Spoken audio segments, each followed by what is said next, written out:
Eu sou, como eu digo, filho de escola técnica, né? E para mim foi muito importante ter feito o Senai. Eu repito isso e só para abrir, eu tinha 12 anos, passei no Senai, escola técnica. A minha vida mudou dali para frente. Por isso eu vou fazer um pronunciamento, não falando de mim, mas falando o que é o SEMAS. Que tem que aperfeiçoar, que tem que melhorar, claro que tem. Lei de sua autoria, de minha autoria, pode ser mudada, aperfeiçoada. Daí o debate da reforma da Previdência. Gostem alguns ou não, ela já está, em relação ao que chegou aqui, melhor, na minha avaliação. Então é assim que a gente vai construindo. Mas não querer desqualificar o sistema S pela sua importância na história do Brasil. E é aqui que eu vou entrar. Senhor presidente, Exalci, o debate sobre as entidades que integram os serviços sociais autônomos, o chamado Sistema S, para mim não está à altura do Sistema S. E aqui eu vou falar um pouco disso.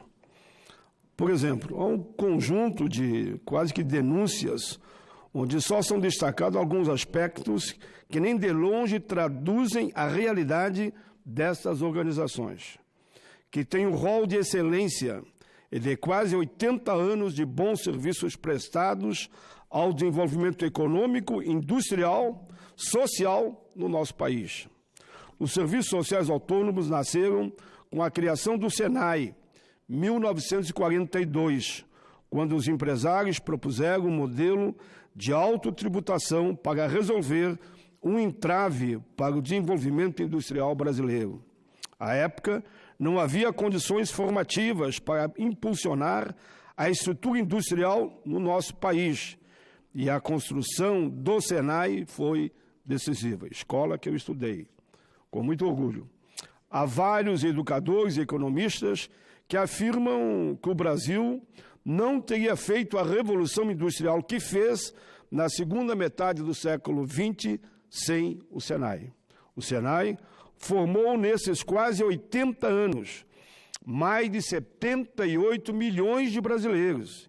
E isso tem um papel decisivo para as ações de formação e preparação de pessoas para a indústria, da competitividade industrial, mas também do resgate da cidadania e da inclusão social.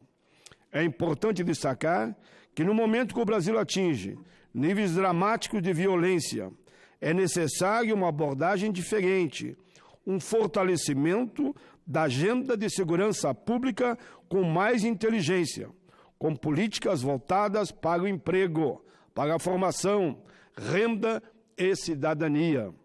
É absolutamente equivocado promover, ou querer promover, porque não vão conseguir, a desmobilização de ações de contenção e inclusão social, de empoderamento das pessoas de baixa renda, de educação profissional e atendimento social de qualidade para se deslocar para o sistema, aí sim, melhorando até a segurança pública. É sinceramente, presidente, uma incompreensão completa do papel dessas instituições e da situação colocada como se fosse um problema. É desconhecer a situação real da segurança pública no Brasil. As questões de segurança do Brasil não serão minimizadas, retirando recursos de entidades que cuidam da formação educacional e profissional da nossa gente nas mais diversas regiões do país. Pelo contrário, seriam agravadas. Ter uma educação do Senai e do SESI, por exemplo, significa não só a inserção no mercado de trabalho, mas um passaporte para a cidadania para jovens e trabalhadores das classes C, D e E, da onde eu vim. Tudo começou no Senai. Essas pessoas são a maioria dos alunos e trabalhadores atendidos pelas duas instituições e que formam esse enorme contingente socialmente fragilizados, ao qual, na maioria das vezes, o sistema educacional regular negou o direito de uma profissão. O Senai tem um papel preponderante para o emprego industrial. 95% das vagas que a indústria abre, sempre pede que haja de preferência a formação técnica, no caso, o Senai. Mais que isso, não tem um empreendimento que se instale nesse país que não tenha sido obra da formação do Senai. E a formação e inclusão de pessoas com deficiência na educação profissional, o sistema também trata. Vocês sabiam que só o Senai é responsável pela formação profissional de 58% das pessoas com deficiência em todo o país? Isso é imprescindível para o efetivo cumprimento da legislação vigente. E falando da empregabilidade, o Senai estruturou o Observatório da Indústria, que possui uma metodologia que enxerga sempre 5 anos à frente todas as rotas tecnológicas para cada um dos 28 setores industriais. Existe um domínio profundo de todas essas competências, o que assegura elevada empregabilidade das pessoas formadas por essas entidades e também no alto índice da satisfação dos próprios empresários, das empresas. Eu lembro de quando cheguei na empresa com meu diploma, fui tratado como se fosse um técnico já formado. Na verdade, eu tinha aprendido naqueles anos no Senai, porque ali uma parte estudava, outra tinha a escola nas oficinas. Mas como tinha aquele acolhimento dos empresários, porque é um movimento que eles formataram, como eu contei aqui lá atrás, logo eu me inseri no mercado de trabalho e não posso me queixar. Eu pertenço até hoje ao Grupo Tramontina, é um grupo que atua muito na área da metalurgia, Foz do Sul, Canoas, e não posso nem me queixar do salário que ganhava. Eu ganhava em torno, hoje eu seguia no máximo, em torno de 6, 7 salário mínimo, que é um bom salário para essa realidade, dá quase R$7.000. Existe um domínio profundo de todas essas competências, o que assegura elevada empregabilidade das pessoas formadas por essa entidade e também o alto índice de satisfação das empresas, como eu dizia.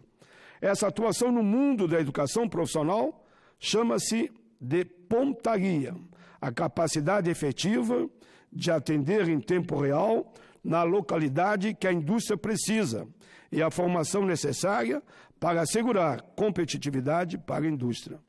Não há empreendimento industrial que se instale nesse país sem o DNA e a formação do Senai, que tem um papel decisivo para a agenda de inclusão produtiva, inclusão para o mundo do trabalho e a manutenção do emprego e competitividade industrial. E mais importante, as entidades fazem isso com elevada competitividade. É importante destacar que o custo dessa educação profissional de qualidade é 2,5 vezes menor do que os da rede pública. Já o SESI, que é a maior rede privada de educação regular deste país, o perfil dos alunos do SESI em muito se assemelha aos dos jovens das escolas do setor público, em termos de renda e de escolaridade, no caso da mãe, mas os resultados são bastante diferentes. Trata-se da rede que apresenta a melhor performance nesse país. O SESI tem todo um sistema de ensino baseado no despertar para a ciência, por meio da robótica, que se fala tanto agora, numa nova revolução tecnológica, na criatividade, na resolução cognitiva de problemas que são os elementos fundamentais do emprego, do futuro, da geração de renda. Recentemente, turmas do SESI foram campeãs, esse dado é importante. Recentemente, turma do SESI foram campeãs em torneios internacionais de robótica. Isto é algo emblemático e tem que se olhar com muito respeito e muito carinho. O SESI é a rede que apresenta os melhores resultados do chamado efeito mochila. Na sociedade brasileira, além disso, o SESI tem uma ampla cobertura na parte de serviços voltados para a saúde e segurança no trabalho. Eu fui técnico de segurança no trabalho nos últimos anos no Grupo Tramontina, Foz do Sul, Canoas, e rendo aqui minhas homenagens a todos os diretores e presidentes da empresa, com muito carinho, o Dr. Monfroy, que já faleceu, era meu amigo. Eu era um operário da empresa e posso dizer que ele era meu amigo. Eu presidia a CIPA e, ao mesmo tempo, trabalhava naquela forjaria.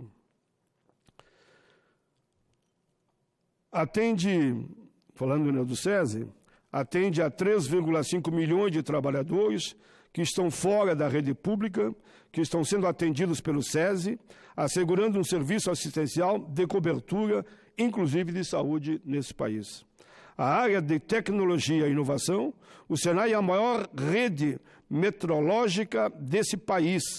A metrologia tem um papel fundamental para assegurar a nossa participação no próprio comércio internacional. A maior rede de laboratórios credenciados no Inmetro, nesse país, é a rede SENAI. Isso é decisivo para a integração da indústria brasileira nos mercados transnacionais, com efeitos importantes na geração de riqueza para o país, com certeza avançando na distribuição de renda. Mas, mais que isso, o SENAI é a maior infraestrutura de serviços técnicos para a indústria brasileira. São atendidos mais de 19 mil empresas por ano. Além disso, o SENAI fez um grande investimento, colocando 3 bilhões de reais para criar a maior infraestrutura de apoio à indústria brasileira. O primeiro nanosatélite privado nacional é um satélite que foi desenvolvido no Instituto SENAI de Inovação. Foi desenvolvido também um robô autônomo para a Shell, decisivo para a exploração da plataforma do pré-sal. Outro exemplo é a tinta nanotecnológica regenerativa para a GM. Esses são exemplos dentro de centenas de produtos desenvolvidos para grandes, médias e pequenas empresas que são atendidas pelo Instituto SENAI de Inovação o tempo todo. O SENAI é uma instituição internacionalmente conhecida e reconhecida.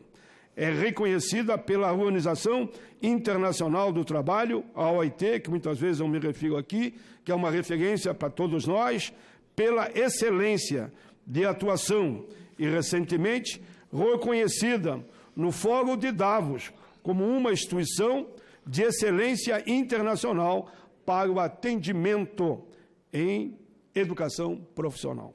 Adicionalmente, é uma instituição reconhecida também pela Unesco.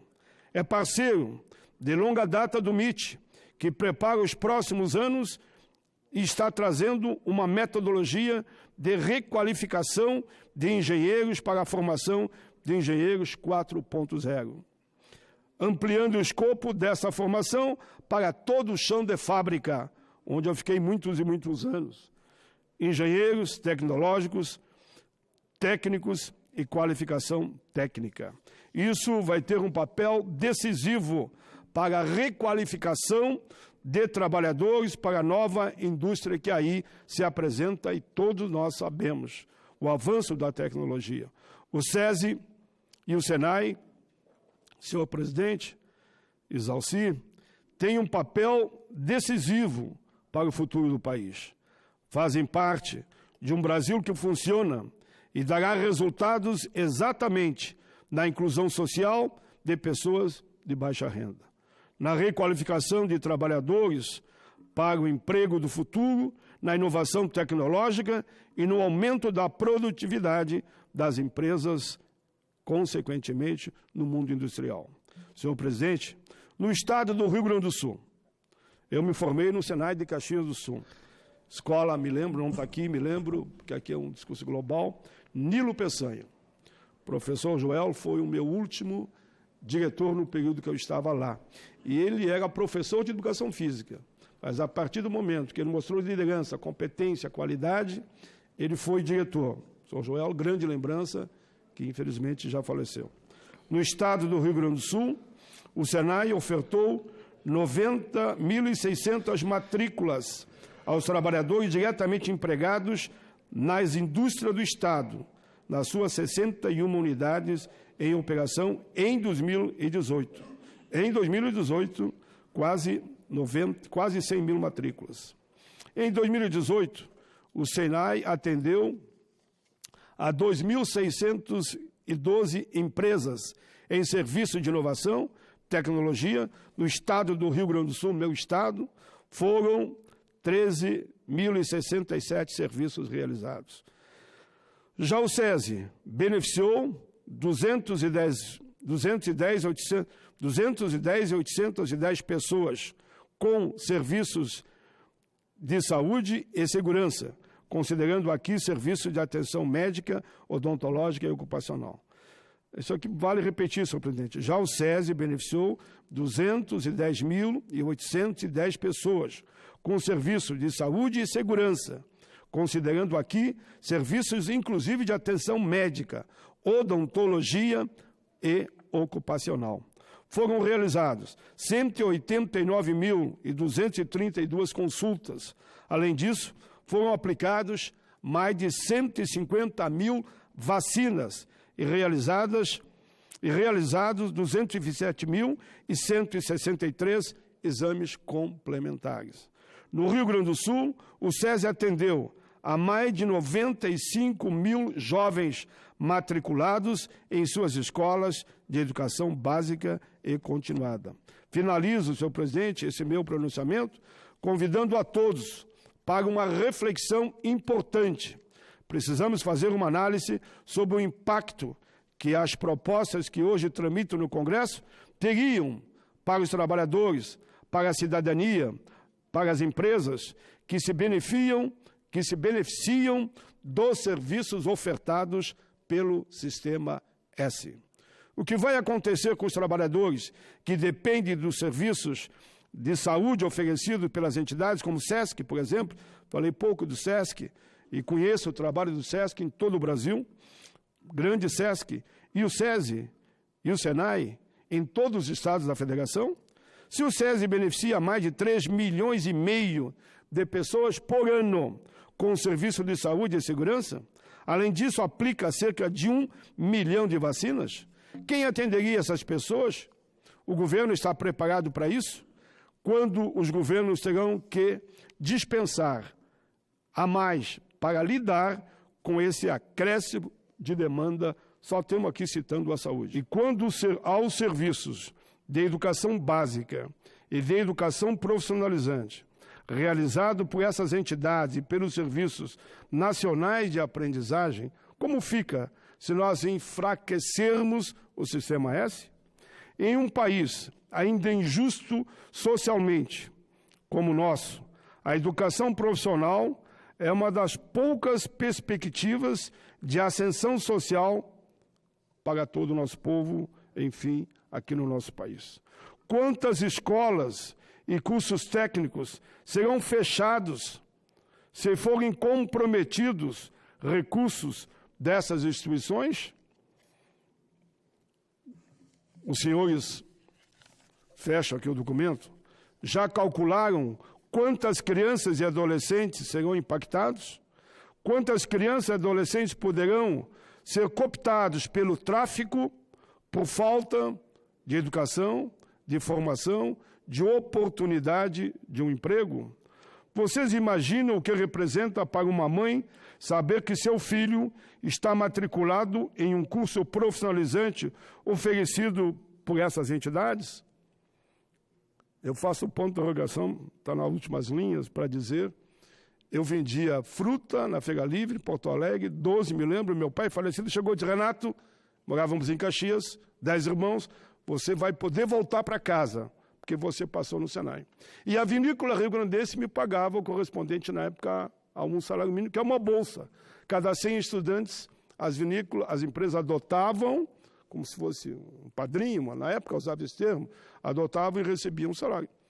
Passei a ter um salário, dali para frente, consegui sempre me manter com muita tranquilidade na vida laboral, profissional e também no campo social. E ainda, o que representa para uma mãe ter o filho estudando em uma escola de alto rendimento, no caso do Sistema S, se pensar nas mães e nas crianças e adolescentes, parece muito emocional. Pois bem, pensem neles e pensem também nas empresas. As senhoras e os senhores sabiam que as empresas tomam suas decisões de negócio levando em conta a perspectiva da formação de profissionais qualificados. Quem não quer? Qual é a empresa? Não quer um profissional qualificado, de profissionais qualificados por entidades do Sistema S? Como ficarão essas empresas? Já imaginaram o impacto de uma redução sobre serviços de educação básica e profissionalizante para a formação de mão de obra qualificada e, portanto, para a geração de emprego e renda, discriminado pelo Estado e atividade econômica? É a pergunta que fica, né? Será que a mera perspectiva de redução de um percentual de tributação sobre a folha de pagamento vai gerar empregos de forma significativa? Eu respondo, não vai. Ou que eventual mudança compensa a priori qualquer problema social e econômico decorrente da desestruturação de um sistema de qualificação profissional que tem prestado importante serviço a esse país há mais de 80 anos e que é uma referência internacional? Será que a desoneração da folha de pagamento ou projetos para a segurança pública e outros específicos não deve ser melhor pensado em um contexto de discussão mais ampla e aprofundada? Temos responsabilidade enorme nesse debate. Com certeza, a formação técnica profissional da nossa gente no amanhã passa por exemplos como esse do Sistema S. Podem, eu vou dar por lido só agora, presidente, podem dizer, não, mas tem um probleminha aqui ou ali. Sempre tem. Eu iniciei falando nessa linha, senador Exalci, eu iniciei falando nessa linha. Vamos aperfeiçoar o sistema? Vamos. Não existe lei perfeita. Agora, não vamos desconhecer o trabalho belíssimo que o Sistema S fez em toda a sua história. Eu tenho colegas meus que hoje são diretores, diretor da Rondon, do Guerra, que vieram da onde eu vim, da beira do Rio do Tega, como eu falo, um rio muito poluído lá na nossa cidade, que hoje está recuperado, graças a Deus. Pelo menos está grande parte saneado, que hoje são diretores de empresas. E eu estou aqui no Senado, já cheguei a ser vice-presidente dessa casa. Então é isso, eu estou aqui para valorizar as boas ideias. Como Vossa Excelência, senador Exalci, tem na tribuna, tem dito. Vamos falar de coisa boa. Estou falando aqui de coisa boa. Por favor, não mexam naquilo que está dando certo.